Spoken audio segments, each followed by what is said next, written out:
Welcome to our channel. Today we how to restore cold email deliverability using Warmbox and Gmail step by step clearly. To restore cold email deliverability using Warmbox and Gmail, start by logging into your Gmail account. Next, navigate to your Warmbox account.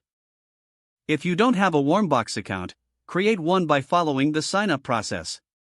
Once logged in, find the option for Email Warmup. Initiate the email warm-up process for your Gmail account. This step mimics natural email traffic, helping improve your sender reputation.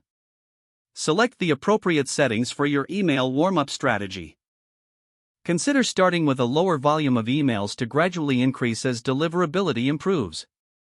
Warmbox will send and receive emails on your behalf, emulating real interactions. Monitor the warm-up progress regularly from your Warmbox dashboard.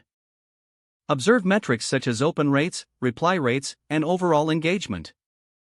To further enhance deliverability, ensure your email content is relevant and engaging. Avoid spammy language or excessive links in your emails. After a week of warming up, gradually start sending your cold emails.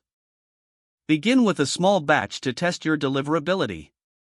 Monitor the success of these emails closely, checking for bounce rates and open rates. If issues arise, revisit your Warmbox settings and adjust your approach. Continuing to warm up your email account over time will solidify your sender reputation. Make it a habit to check your email performance frequently. With consistent effort, you will see improvements in your cold email deliverability. If the page does not load, refresh the browser or try again in a private or incognito window. Make sure you are using the correct email address, then retype it carefully to avoid small typos. If your password is not accepted, use the reset option and create a new strong password you can remember.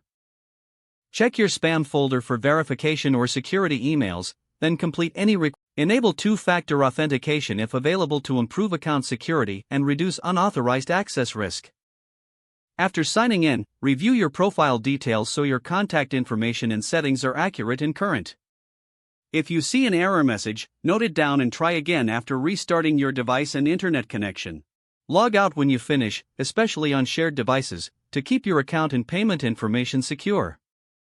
Don't forget to like this video and subscribe to our channel for more step-by-step tech guides.